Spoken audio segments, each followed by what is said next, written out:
مرغزار و گلستاں و کوہ و دشت و در جلا، ماہی یانے بحر کو تو بحر کے اندر جلا۔ تیر کھانے کا تیرے سینے کو گر ہے حوصلہ، زیست شاہی کی طرح ہو موت شاہی کی طرح۔ زانگ کا عرض زندگی میں ہے ثبات سرمدی، میں نے یزدہ سے نہیں چاہتا طول زندگی۔ باخبر ہو زیست کے اطوار سے احوال سے، شیر کا ایک پل ہے بہتر میش کے 100 سال سے۔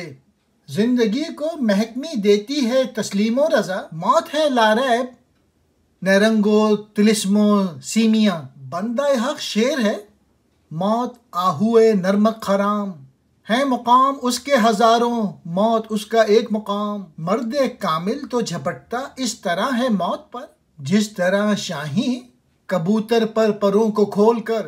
موت کے اندیشے سے ہر لہجہ مرتا ہے غلام، زندگی اس خوف سے ہو جاتی ہے اس کو حرام۔ ٹیپو سلطان کہہ رہے ہیں، اور اس قوت کے ساتھ پہاڑ اور پرندے اور باغ و صحرا سب کو جلا دے، جبکہ مچھلیوں کو سمندر کی تہ میں جلا، یعنی تصادم اور تلاش سے اپنی خودی کا اظہار کر۔ اس سلسلے میں تمہارے راستے میں جو بھی رکاوٹ بنے اس سے ٹکرا کر اسے فنا کر دے۔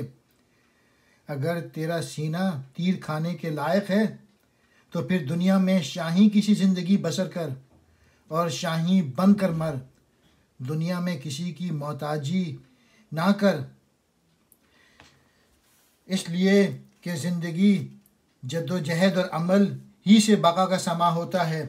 میں نے اللہ تعالیٰ سے لمبی عمر نہیں مانگی، ایک طویل زندگی اگر بیکاری اور محتاجی میں گزرتی ہے تو اس کی نسبت جد و جہد و عمل کی مختصر زندگی کئی درجے بہتر ہے۔ زندگی کے لیے رسم و دین اور مسلک کیا چیز ہے؟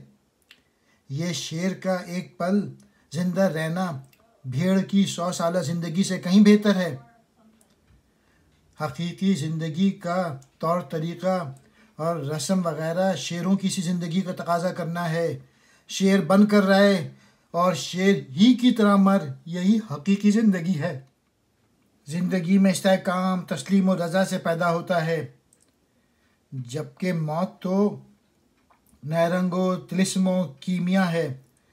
گویا موت زندگی ہی کی ایک منزل ہے جسے ہم زندگی کی فنا کا نام دیتے ہیں۔ تسلیم و رضا سے مراد ہے کہ انسان کا اللہ کی مرضی میں اپنی مرضی کو فنا کر دینا اور اس کی رضا کے مطابق زندگی بسر کرنا۔ اس سے انسان میں پختہ یقین پیدا ہوتا ہے کہ ہر شے اور موت و حیات اللہ ہی کی طرف سے ہے۔ بندہ حق شیر ہے، جبکہ موت اس کے لیے ہرن۔ اس کے سینکڑوں مقامات ہیں، موت ایک مقام ہے، یعنی اسے علم ہے کہ زندگی کا یہ خاتمہ نہیں بلکہ یہ ایک دروازہ ہے زندگی کے ایک اور مقام میں داخل ہونے کا۔ وہ مرد کامل بندہ حق موت پر اس انداز میں جھپٹتا ہے جس طرح شاہین کبوتر پر جھپٹتا ہے، وہ موت سے نہیں ڈرتا۔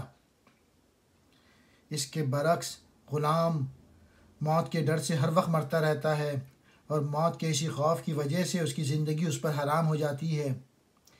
اس ڈر کے باعث وہ غلامی کی زندگی قبول کرنے لگتا ہے اور اپنی آزادی کے لیے جد و جہد نہیں کرے گا۔